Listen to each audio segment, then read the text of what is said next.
Kok naya borok ni langmawo hamsa mengkeri simia mas ma komor nai. Kok nanai borok ni langmawo ke hamsa mengpainai simia ayo kolok bo menai.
নমস্কার দর্শক বন্ধুরা, জীবনবাণী অনুষ্ঠানে আপনাকে স্বাগত জানাই। আশা করি আপনি সুস্থ আছেন এবং প্রভুর বাক্য শোনার জন্য প্রস্তুত হয়েছেন। এই জীবনের দুর্গম পথে চলার জন্য আমাদের যে শক্তির প্রয়োজন তা প্রভুর বাক্যের মাধ্যমে আমরা পাই। সকল পরিস্থিতিতে ধীর স্থির থাকতে ঈশ্বরের বাক্য আমাদের সাহায্য করে। আমার বিশ্বাস এই অনুষ্ঠান আপনার জীবনে নতুন প্রত্যাশা যোগ করে। ঈশ্বরের বাক্য আমরা শুনব, তবে তার আগে আসুন না তার গৌরবের জন্য একটা গান শুনি।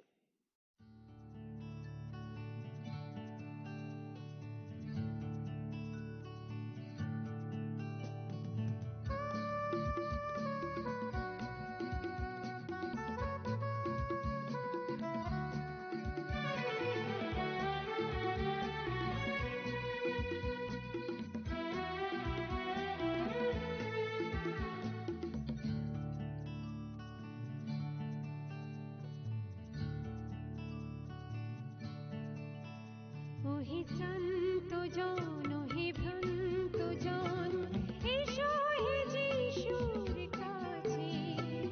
অসীম জীবন সুখের লগন, অসীম জীবন সুখের লগন আছে হেথায় আছে। ওহে শ্রান্ত জন, ওহে ভ্রান্ত জন।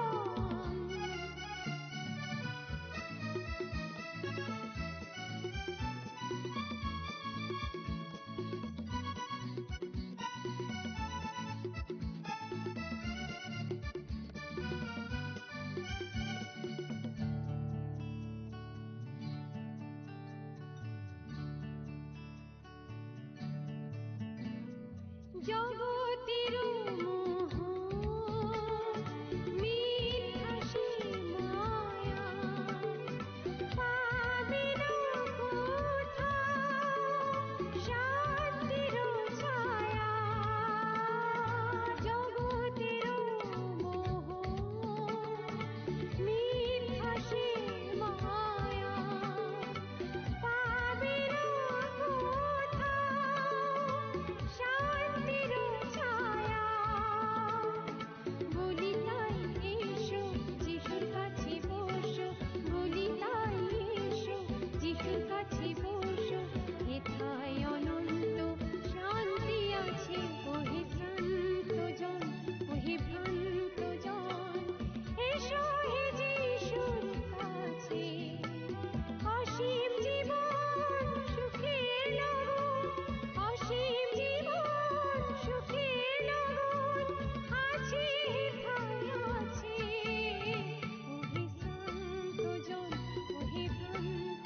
আমরা পবিত্র বাইবেলের বিভিন্ন পুস্তকগুলির ধারাবাহিক অধ্যয়নে বর্তমানে বাইবেলের নতুন নিয়মের অন্তর্গত থিসলনিকীয় মণ্ডলীর প্রতি সাধু পৌলের দ্বিতীয় পত্রটি নিয়ে আলোচনা করছি। আজ দ্বিতীয় থিসলনিকীয় পুস্তকের 3 অধ্যায় থেকে আমরা আলোচনা শুরু করব, যার বিষয়বস্তু হলো খ্রিস্টের আগমনের ব্যবহারিকতা। আমরা যেমন এর আগের পর্বগুলিতে আলোচনা করেছি যে সাধু পৌল সুসমাচার প্রচারের দ্বিতীয় যাত্রায় ইউরোপ মহাদেশে এসেছিলেন এবং সেখানে বহু ক্লেশ সহ্য করেও তিনি অনেক মানুষকে ঈশ্বরের পথে নিয়ে আসতে সমর্থ হয়েছিলেন। সেই সমস্ত বিশ্বাসীদের সাহায্যে তিনি কয়েকটি মণ্ডলীও প্রতিষ্ঠা করেছিলেন। এই সমস্ত মণ্ডলীগুলির অন্যতম ছিল থিসলনিকীয় মণ্ডলী। থিসলনিকীয় মণ্ডলীর বিশ্বাসীদের মনে ঈশ্বর এবং প্রভু যিশুর সম্বন্ধে অনেক প্রশ্ন ছিল। এই প্রশ্নগুলির মধ্যে অনেকগুলির উত্তর তিনি তাদের সঙ্গে বসবাস করার সময় দিয়েছিলেন, কিন্তু হঠাৎ করে সম্ভবত সেখান থেকে তাকে চলে যাওয়ার কারণে তার পক্ষে সমস্ত প্রশ্নের উত্তর দেওয়া সম্ভব হয়নি। পরবর্তী সময়ে যখন সাধু পৌল করিন্থে বসবাস করছিলেন, তখন সেখান থেকে তিনি পত্রের দ্বারা থিসলনিকীয় মণ্ডলীর বিশ্বাসীদের প্রশ্নগুলি নিয়ে আলোচনা করেন। সেই সময় থিসলনিকিতে একটি ভ্রান্ত মতবাদ রটে গেছিল যে খ্রিস্টের দ্বিতীয় আগমন ইতিমধ্যেই ঘটে গেছে। এই কথা নাকি স্বয়ং পৌলের কাছ থেকেই সেখানকার কিছু মানুষ জানতে পেরেছে। সাধু পৌল এই বিষয়টা নিয়ে বিস্তারিত আলোচনার প্রয়োজন বোধ করেন, কারণ তিনি চাননি যে কোনো বিশ্বাসীর মনে কোনো ভ্রান্ত ধারণা তৈরি হোক। এই কারণে তিনি থিসলনিকীয় মণ্ডলীর বিশ্বাসীদের উদ্দেশ্যে তার দ্বিতীয় পত্রটি রচনা করেন। খ্রিস্টের দ্বিতীয় আগমনের বিষয়ে তিনি বলেন যে এই ঘটনা নিশ্চিতভাবে ইতিমধ্যে ঘটে যায়নি, কারণ তার আগমনের আগে নির্দিষ্ট কয়েকটি ঘটনা ঘটবে। সর্বপ্রথমে প্রভু যিশু তার মণ্ডলীকে তার কাছে সংগ্রহ করে নেবেন। তারপর জগতে এক পাপ পুরুষ, এক ধর্মভ্রষ্টতা উপস্থিত হবে এবং সে নিজেকে মহা শক্তিশালী করে তুলবে। সে নিজেকে এতটাই বড় করে তুলবে যে ঈশ্বরের মন্দিরে বসে নিজেকে ঈশ্বর বলে দেখাবে। সারা জগতে যে সমস্ত ঈশ্বর বিশ্বাসীরা সেই সময় অবশিষ্ট থাকবে, সেই পাপ পুরুষ তাদের অত্যন্ত ক্লেশ দেবে। কিন্তু এরপর প্রভু যিশু এই পৃথিবীতে দ্বিতীয়বারের জন্য আগমন করবেন এবং সেই অধর্মীকে, সেই পাপিষ্ঠকে সংহার করবেন। আমরা আমাদের গত পর্বে থিসলনিকীয়দের প্রতি সাধু পৌলের দ্বিতীয় পত্রের 2 অধ্যায় অবধি অধ্যয়ন করেছি। 2 অধ্যায় সমাপ্ত হয়েছিল এই কথা বলে যে বিশ্বাসীদের ঈশ্বরের বাক্যে সংস্থাপিত হয়ে স্থির থাকতে হবে। সাধু পৌল বলছেন যে ঈশ্বর আমাদের হৃদয়ে সান্ত্বনা দেন এবং প্রতিটি ভালো কথা ও কাজে আমাদেরকে প্রতিষ্ঠিত করেন। এই বিষয়গুলি প্রভু যিশুর ব্যক্তিত্বের প্রতি আনুগত্যের সাথে সম্পর্কযুক্ত। খ্রিস্টের মধ্যে আমাদের যে বিস্ময়কর অবস্থান লক্ষ্য করা যায়, সেই বিষয়েও সাধু পৌল এই পুস্তকের 2 অধ্যায় 13 ও 14 পদে আলোচনা করেছেন। তিনি বলেছেন যে আমরা মনোনীত, ঈশ্বর আদি হইতে তোমাদিগকে আত্মার পবিত্রতা প্রদানে ও সত্যের বিশ্বাসে পরিত্রাণের জন্য মনোনীত করিয়াছেন। আর আমরা ঈশ্বরে আহুত হয়েছি যেন আমাদের প্রভু যীশু খ্রিস্টের প্রতাপ লাভ করিতে পারি। এটা খুবই উদ্দীপনা ও রোমাঞ্চকর বিষয়। এবারে 3 অধ্যায় সাধু পৌল বলছেন যে বিশ্বাসী রূপে আমাদের কয়েকটি নির্দিষ্ট দায়িত্ব আছে। যেরকম সাধু পৌল ইফিসীয় বিশ্বাসীদেরকে বলেছিলেন, তোমরা যে আহ্বানে আহত হইয়াছ তাহার যোগ্য রূপে চলো, ইফিসীয় 4:1 পদ। এখন তিনি সেই একই কথা থিসলনিকীয় বিশ্বাসীদেরকেও বলছেন।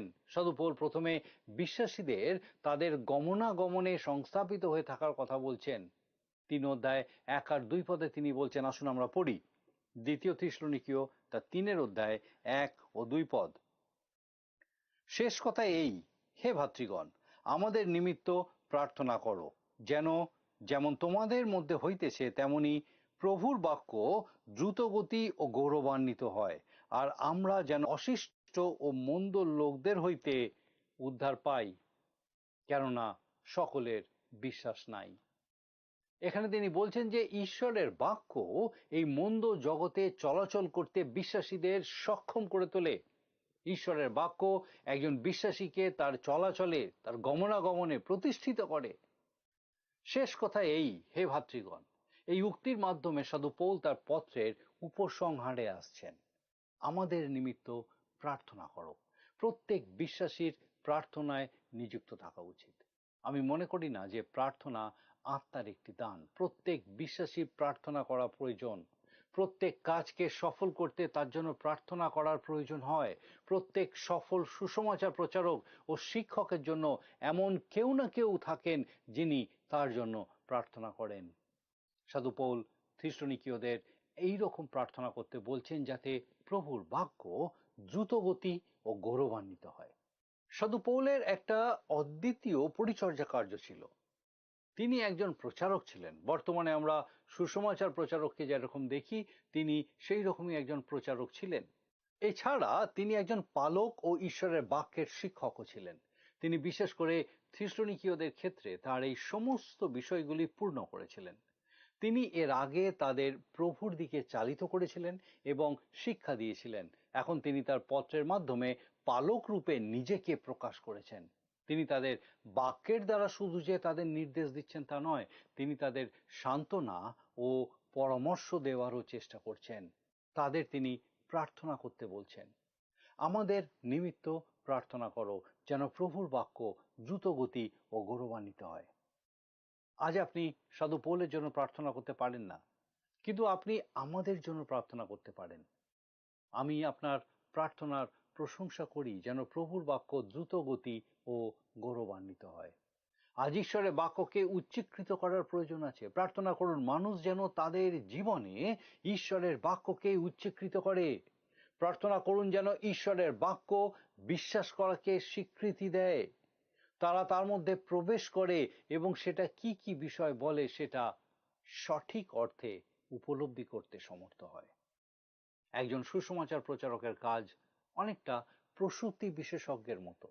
তিনি যদিও একটা শিশুকে জন্মাতে সাহায্য করেন, কিন্তু তারপর সেই শিশুর যাবতীয় দায়িত্বভার আসে শিশু বিশেষজ্ঞের উপরে। একটি বিশ্বাসী জীবনে এই শিশু বিশেষজ্ঞ হচ্ছেন পালক। তিনি সমস্ত শিশুদের অর্থাৎ খ্রিস্ট বিশ্বাসে শিশুদের দেখাশোনা করেন। পালকদের অনেক দায়িত্ব সহকারে কাজ করতে হয়। আমার বিশ্বাস একজন পালকের তুলনায় একজন সুসমাচার প্রচারক বা বাইবেল শিক্ষকের কাজ অনেক সহজ। সাধু পৌল প্রার্থনা করতে বলেছিলেন যেন তিনি অশিষ্ট ও মন্দ লোকদের হইতে উদ্ধার পান। আমি দেখেছি যে সুসমাচার প্রচারে অন্যদের থেকে মণ্ডলীর লোকেরাই বেশি বাধা দেয়। এটা অবশ্যই দুর্ভাগ্যজনক যে বাধাহীনভাবে ঈশ্বরের বাক্য প্রচার করা যায় না। তিনি বলেছেন, কেননা সকলের বিশ্বাস নাই। বিশ্বাস নেই মানে সেই বিশ্বাস নেই, সকলের সেই বিশ্বাস নেই, বিশেষ বিশ্বাস অর্থাৎ তাদের প্রেরিতদের শিক্ষা অনুযায়ী ধর্মীয় মতবাদে বিশ্বাস নেই। প্রেরিতরা মণ্ডলীকে যে ধর্মীয় মতামত দান করেন তার উপরে ভিত্তি করেই সেটা গড়ে ওঠে। এটাই আমাদের শিক্ষা দেয়, আর এটাই আমাদের শিক্ষা দেওয়া আর প্রচার করা উচিত। খ্রিস্টের আগমনের সত্যকে ধরে রাখা, তার প্রকাশ হওয়ার বিষয়ে ভালো লাগা একটা জিনিস, কিন্তু সেই মহান সত্যের উপযুক্তভাবে চলা অন্য জিনিস। এই বিষয়টাই সাধু পৌল থিস্সলুনিকীয়দের লিখেছিলেন। আমরা যদি সত্যি করেই তার প্রকাশিত হওয়া ভালোবাসি, ঈশ্বরের বাক্যর সঙ্গে আমাদের সম্পর্ক এবং এই জীবনে আমাদের চলাফেরার মাধ্যমে আমরা সেটা প্রমাণ করতে পারি।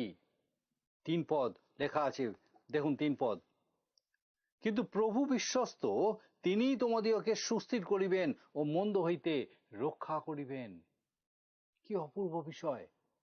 আমি আমার জীবনে কতবার তাকে হতাশ করেছি, কিন্তু তিনি কখনো আমাকে হতাশ করেননি। তিনি বিশ্বস্ত, তিনি সব সময় বিশ্বস্ত।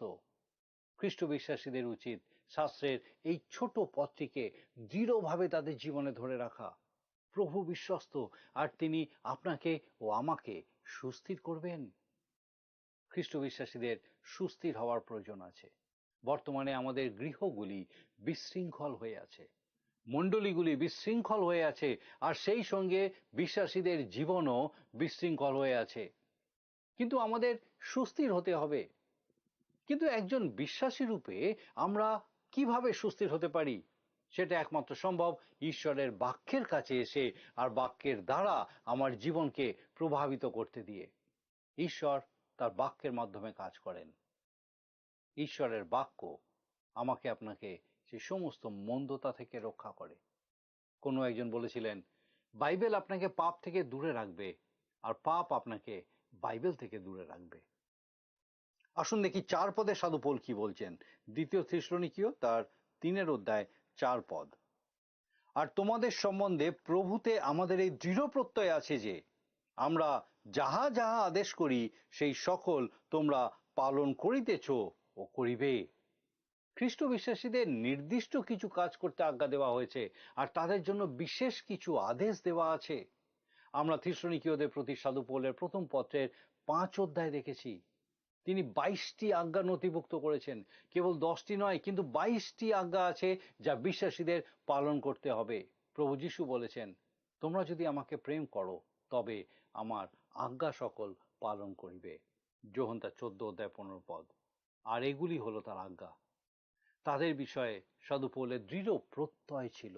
তিনি তাদের এই প্রত্যয় সহকারে প্রভুর কাছে সমর্পণ করেছিলেন যে তিনি তাদের যা আজ্ঞা দিয়েছিলেন সেটা তারা পালন করছে এবং ভবিষ্যতেও তা করবে। তিনি বিশ্বাস করেছিলেন যে এই থিসলনিকীয় মণ্ডলী, যার একটা অপূর্ব সাক্ষ্য ছিল, তারা সেই সাক্ষ্য বহন করে নিয়ে যাবে। আসুন দেখি 5 পদে সাধু পৌল বলছেন, আর প্রভু তোমাদের হৃদয়কে ঈশ্বরের প্রেমের পথে ও খ্রিস্টের ধৈর্যের পথে চালান। বিশ্বাসীকে ঈশ্বরের প্রেমের পথে চলতে হবে। আপনি যদি তার প্রেমের আলোতে চলেন, তাহলে ঈশ্বরের প্রেম আপনার হৃদয়কে প্রভাবিত করবে, আর আপনি উপলব্ধি করতে পারবেন যে তিনি আপনাকে প্রেম করেন। আর আপনি আত্মার সেই শক্তিতে সেই প্রেমকে প্রকাশ করতে পারবেন। কারণ একমাত্র ঈশ্বরের আত্মা ঈশ্বরের প্রেমকে আমাদের জন্য সত্য করে তুলতে পারে। প্রেম হচ্ছে একটি আত্মিক ফল। আপনি স্বভাবতই যে কোনো মানুষকে প্রেম করতে পারেন না। আর আমি এই মত পোষণ করি যে ঈশ্বর সেটা আমাদের কাছে আশাও করেন না। ফিলিপিয় মণ্ডলীর খ্রিস্ট বিশ্বাসীদের সাধু পৌল লিখেছিলেন যে আমাদের প্রেম যেন তত্ত্বজ্ঞানে ও সর্বপ্রকার সূক্ষ্ম চৈতন্যে উত্তর উত্তর উপচিয়া পড়ে, অর্থাৎ আমাদের চারিদিকের মানুষদের সতর্কভাবে প্রেম করা উচিত। আমরা যদি আমাদের হাত বাড়িয়ে দিই, তাহলে এরকম অনেক লোক আছে যারা আমাদের বাড়ানো হাতে ব্যথা দেবে। খ্রিস্টের ধৈর্যের পথে চলুন। এর অর্থ এই নয় যে আপনি কি সহস্র বছরের আগে বা মহাক্লেশের আগে বসবাস করছেন, অথবা মহাক্লেশের পরবর্তী সময় কিংবা সহস্র বছরের মধ্যবর্তী সময় বসবাস করছেন। এই বিষয়ে তর্ক বিতর্ক করতে হবে, কিন্তু খ্রিস্টের আগমনের বিষয়ে আপনাকে ধৈর্য সহকারে অপেক্ষা করতে হবে। কি সুন্দরভাবে এই বিষয়গুলি বলা হয়েছে। দেখুন, লেখা আছে, আর হে ভাতৃগণ, আমরা আমাদের প্রভু যীশু খ্রিস্টের নামে তোমাদিওকে এই আদেশ দিতেছি, যে কোনো ভ্রাতা অনিয়মিত রূপে চলে এবং তোমরা আমাদের নিকট হইতে যে শিক্ষা পাইয়াছ তদনুসারে চলে না, তাহার সঙ্গ ত্যাগ করো। তোমাদিওকে এই আদেশ দিতেছি। সাধু পৌল খুব সরাসরি সোজা সাপটা বলছেন, যারা অনিয়মিত রূপে চলে বিশ্বাসীরা যেন তাদের সঙ্গে না চলে।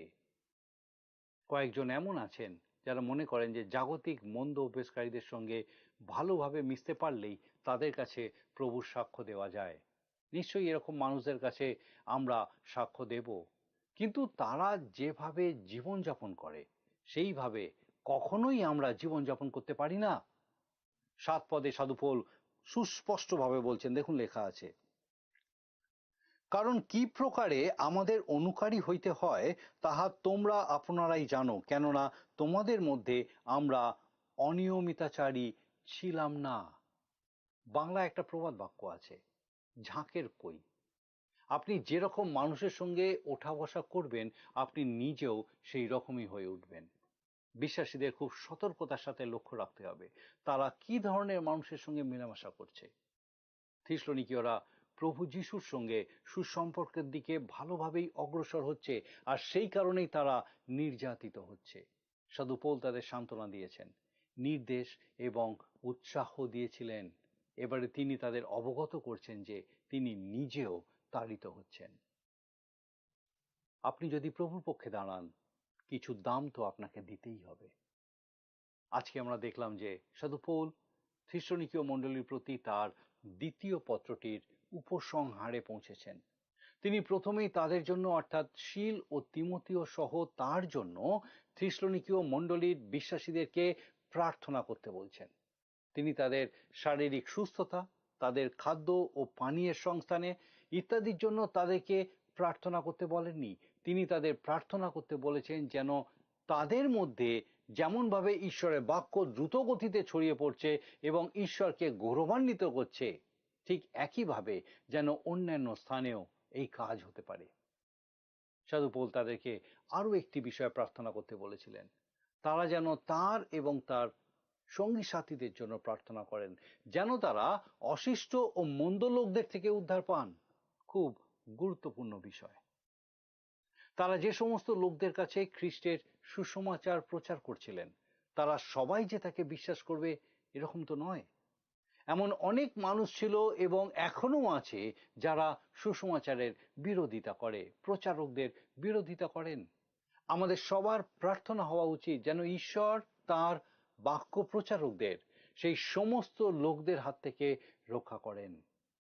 সাধু পৌলের থিস্সলুনীকীয় মণ্ডলীর বিশ্বাসীদের বিষয়ে এই প্রত্যয় ছিল যে তারা ঈশ্বরের বাক্যে স্থির হয়ে আছে এবং ঈশ্বর তাদের সমস্ত মন্দতা থেকে রক্ষা করবেন। তিনি তাদের প্রতি এই বিশ্বাসও পোষণ করতেন যে তিনি যে যে আজ্ঞা তাদেরকে দিয়েছেন তারা সেই সমস্ত আজ্ঞা পালন করে চলেছে। এবারে তিনি নতুনভাবে তাদের আরো একটি আদেশ দিলেন। তিনি বলছেন যে তারা যখন তাদের সঙ্গে বসবাস করতেন তখন কোনো সময় তারা নিজেরা অনিয়মিতভাবে চলেননি। আর তাই যদি কোনো বিশ্বাসী এই সমস্ত আজ্ঞার প্রতি বিশ্বস্ত না থেকে অনিয়মিত রূপে চলে, তাহলে তাদের সঙ্গ পরিত্যাগ করতে হবে। আসুন আমরা আরেকবার আজকে যে যে বিষয়গুলো আলোচনা করলাম সংক্ষিপ্ত রূপে আরেকবার দেখি। প্রথমত, সাধু পৌল থিস্সলুনীকীয় মণ্ডলীর বিশ্বাসীদের জন্য প্রার্থনা করতে বলছেন যেন সুসমাচার প্রচার দ্রুততার সঙ্গে এগিয়ে যেতে পারে। দ্বিতীয়ত, তাদেরকে তিনি আরো প্রার্থনা করতে বলছেন যেন তারা মন্দ ও অবিশ্বাসী লোকদের থেকে রক্ষা পান। তৃতীয়ত, সাধু পৌল তাদের আদেশ দিয়েছেন যেন তারা ঈশ্বরের বাক্যের প্রতি স্থির থাকে। যে সমস্ত লোকেরা অনিয়মিত রূপে চলে তাদের সঙ্গ যেন তারা ত্যাগ করতে পারে। খুব গুরুত্বপূর্ণ কিছু আদেশ বা নির্দেশ আজকে আমরা দেখলাম। ঈশ্বর তার জীবন্ত বাক্য দ্বারা এই নির্দেশ, এই আদেশ আমাদের সামনে রেখেছেন যেন আমাদের জীবনেও সাধু পৌল যেভাবে সেই থিস্সলুনীকীয় মণ্ডলীর বিশ্বাসীদেরকে বলেছিলেন, তাদের জীবনে যেমন এটা সত্য ছিল, আজকে আমার আপনার জীবনেও এই আদেশ, এই নির্দেশ একইভাবে সত্য। আমরা কি পালন করছি? আমি চাইবো আপনি এই বিষয়ে চিন্তা করুন, প্রার্থনা করুন যেন ঈশ্বর আপনাকে সঠিকভাবে এই সত্য দেখাতে পারেন। আসুন প্রার্থনা করুন। করুণাময় স্বর্গীয় পিতা, তোমার ধন্যবাদ, স্তুতি, প্রশংসা করি, তোমার গৌরব করি। প্রভু, তোমার পবিত্র পরাক্রমে আরেকবার তোমার জীবন্ত বাক্য দ্বারা তুমি আমাদেরকে সেই সত্য দেখালে যে সত্য আমাদের জীবনে তুমি দেখতে চাও। স্বর্গীয় পিতা, আমাদের প্রত্যেক দর্শক বন্ধুকে তোমার চরণে সমর্পণ করি। তোমার পবিত্র পরাক্রমে প্রত্যেককে তোমার মহা অনুগ্রহ করুণায় পূর্ণ করো, যেন পিতা সে প্রত্যেক জীবন, সে প্রত্যেক আত্মা প্রাণ তোমার জন্য নিবেদিত হতে পারে। ও প্রভু, তুমি দয়া করো। তোমার পবিত্র পরাক্রমে সেই প্রত্যেককে তোমাতে আরো উত্তর উত্তর বেড়ে উঠতে দাও। পরিস্থিতি যেরকমই হোক না কেন প্রভু, যত রকম বিরোধিতাই আসুক না কেন, স্বর্গীয় পিতা, যেন সেই প্রত্যেক আত্মা প্রাণ তোমাতে সমর্পিত হয় এবং তোমাতে বৃদ্ধি পায়। প্রভু, তোমার পবিত্র পরাক্রমে আমাদের সেই প্রত্যেক দর্শক বন্ধুকে, তাদের পরিবার পরিজন প্রত্যেককে সুরক্ষিত রাখো, সুস্থ সবল রাখো, সমস্ত রকম মন্দতা থেকে রক্ষা করো, সেই সমস্ত দুষ্টদের পরিকল্পনা থেকে রক্ষা করো। প্রভু, ব্যাধের ফাঁদ থেকে রক্ষা করো। তোমার পবিত্র পরাক্রমে পিতা গো, তোমাতে আরো বিশ্বাসে বেড়ে উঠে তোমার গৌরব করতে সাহায্য করো। তোমার যিশু নামে ভিক্ষা, দয়া করে শ্রবণ ও গ্রহণ করো। আমেন।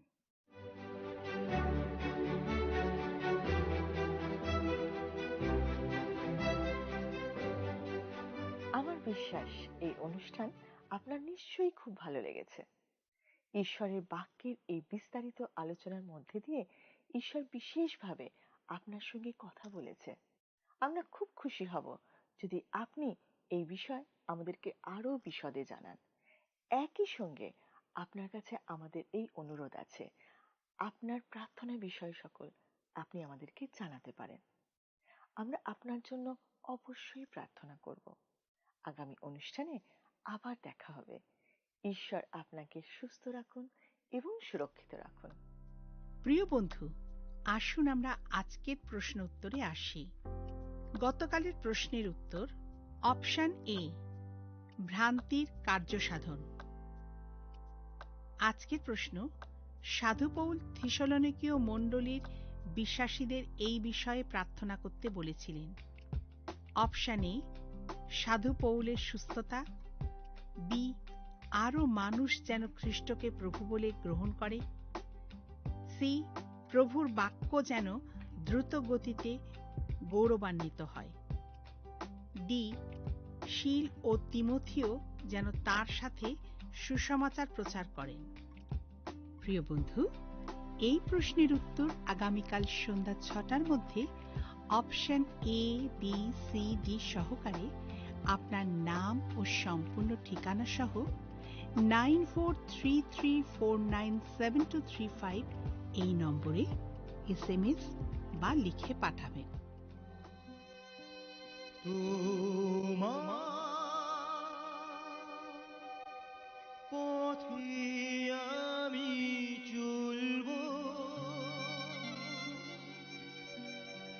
তুমি সত্য বলে জেনেছি,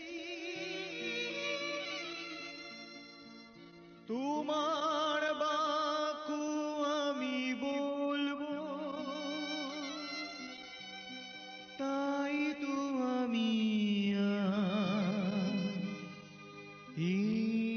এসেছি।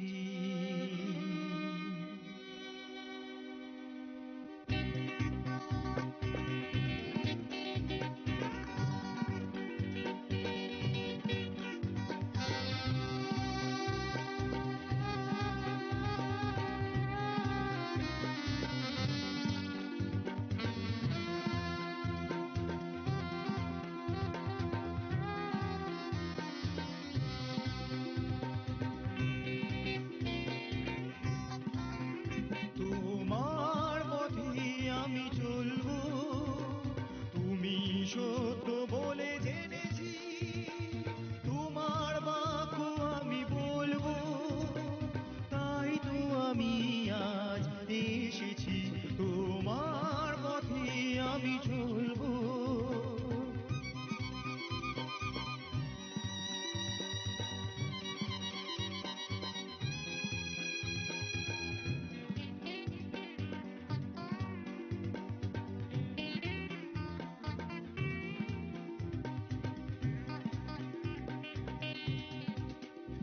অসহায় পথে তুমি আমার বন্ধু যিশু, দিশারি। অসহায় পথে তুমি আমার বন্ধু যিশু, দিশারি। তুমি তো পথ, সত্য, জীবন, তুমি তো পথ, সত্য, জীবন, মুক্তির পথ মোরা পেয়েছি। তোমার পথে আমি চলবো।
যদি আপনার এই অনুষ্ঠান ভালো লেগে থাকে তাহলে এই নম্বরে একটি মিসড কল করুন, তাহলে আপনি পরের বারে বিজয়ী হতে পারেন।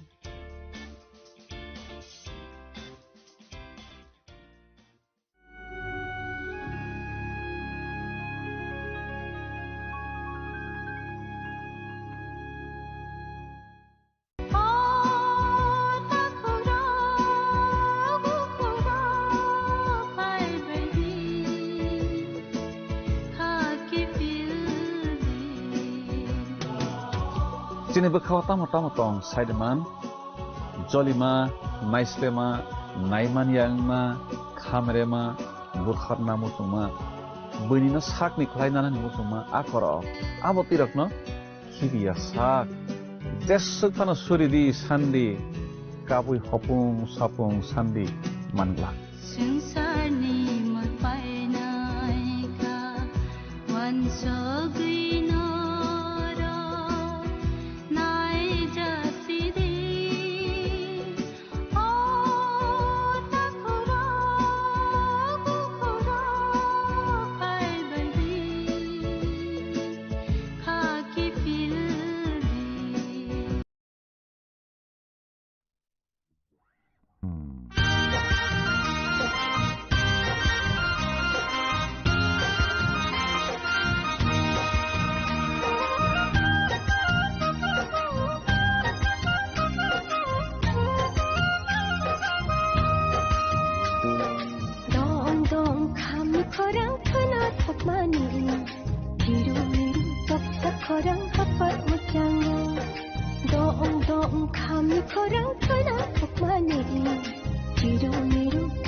खरं खपर मुचं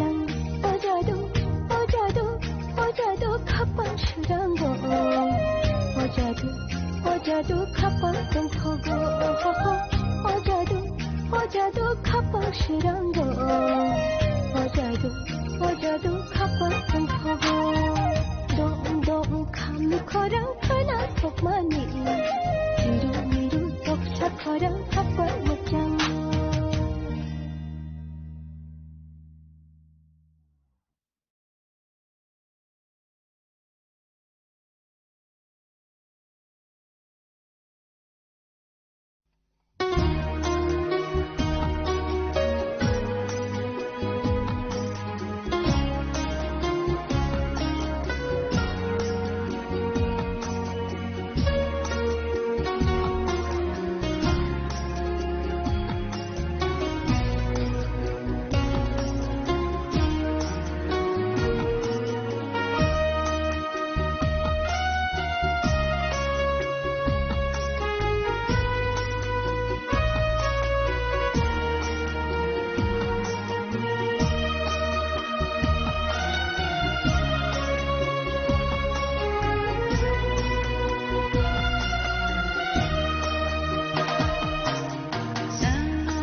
जाओ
संसारो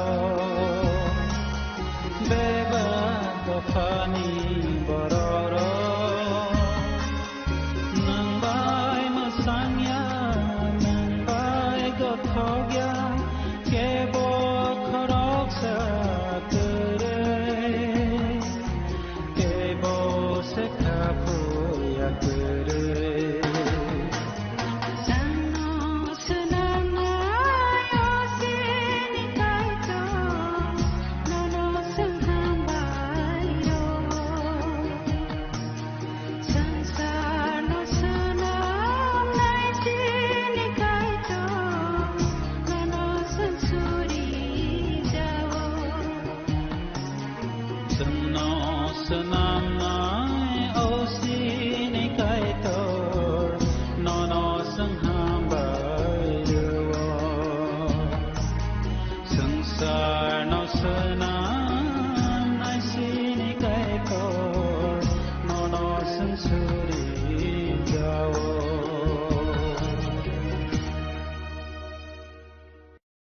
Bureau Report Chini Khorang.